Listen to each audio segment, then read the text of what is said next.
მაის ტურიზმის საერთაშორისო გამოფენაზე, რომელიც ბარსელონაში უნდა გაიმართოს, საქართველოს ტურისტული პოტენციალი მაქსიმალურად უნდა წარმოაჩინოს. აჭარის ტურიზმის დეპარტამენტი აქტიურად მუშაობს, რათა ბრენდი ბათუმი მხოლოდ საზღვაო სეზონთან არ იყოს დაკავშირებული. უკვე შექმნილია საკონფერენციო დარბაზებისა და საგამოფენო სივრცეების ერთიანი ბაზა. რა პერსპექტივები აქვს მაის ტურიზმის განვითარებას რეგიონში? ხათუნა შოშანიძე გიამბობთ. შემოთავაზებების კრებული ყველა საერთაშორისო ორგანიზაციას, დიპლომატიურ კორპუსს და სხვადასხვა კორპორაციებს უკვე დაურიგდა. აჭარა მაის ტურიზმის განვითარებაზე აქტიურად მუშაობს. ამის მიზნით საკონფერენციო დარბაზების, საგამოფენო სივრცეებისა და სასტუმროების სპეციალური ბაზა შეიქმნა. საჭირო ინფორმაციას ტურისტული სააგენტოები ფლობენ. თუმცა მსოფლიოში ერთ-ერთი ყველაზე მაღალშემოსავლიანი და სწრაფად მზარდი დარგის განვითარებისთვის მხოლოდ ეს საკმარისი არ არის. წლის ბოლომდე დაგეგმილი გვაქვს, რომ მივიღოთ მონაწილეობა ბარსელონაში მიმდინარე საერთაშორისო გამოფენაში, რომელიც მაის ტურიზმს ეხება. ეს არის მსოფლიოს უდიდესი მაის ტურიზმთან დაკავშირებული გამოფენა, სადაც იღებს მსოფლიოს წამყვანი სააგენტოები, რომლებიც უდიდეს ღონისძიებებს აწყობენ მთელს მსოფლიოში და საჭირო ტურიზმის დეპარტამენტი იქნება წარმოდგენილი ამ გამოფენაზე, ბათუმის ტურისტულ სააგენტოსთან ერთად. ბარსელონას გამოფენამდე აჭარის ტურისტული სააგენტოს ორგანიზებით ბათუმი ორ საერთაშორისო გამოფენას უმასპინძლებს. მშენებლობისა და დიზაინის საერთაშორისო და აგრო გამოფენები ოქტომბრის ბოლოს და ნოემბრის დასაწყისში გაიმართება. წელიწადის ეს დრო მაის ტურიზმისთვის ყველაზე ხელსაყრელ პერიოდად ითვლება.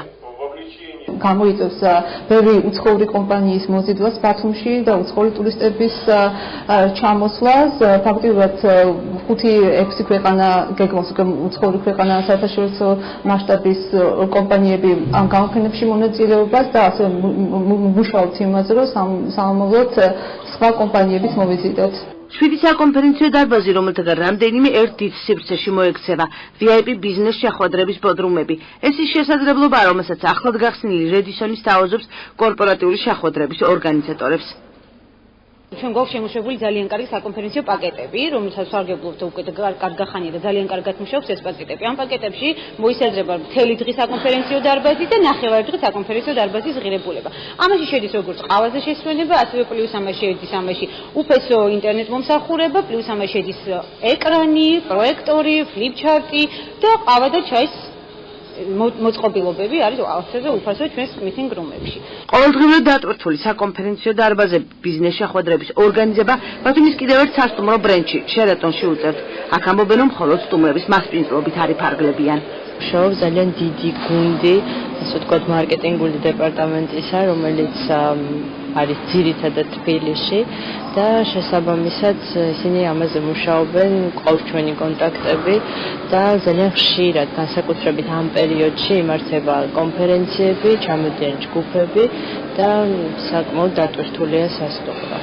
კორპორატიული შეხვედრების, ტრენინგების, სემინარებისა თუ საერთაშორისო კონფერენციების, აგრეთვე სხვადასხვა ტიპის გამოფენების მოწყობის ტრადიცია ტურისტულ ქალაქს უკვე აქვს, თუმცა დღის წესრიგში მისი მასშტაბების გაზრდა დგას. გარდა ამისა მუშაობენ იმაზეც, რომ ბრენდი ბათუმი მხოლოდ ზღვას არ დაუკავშირდეს.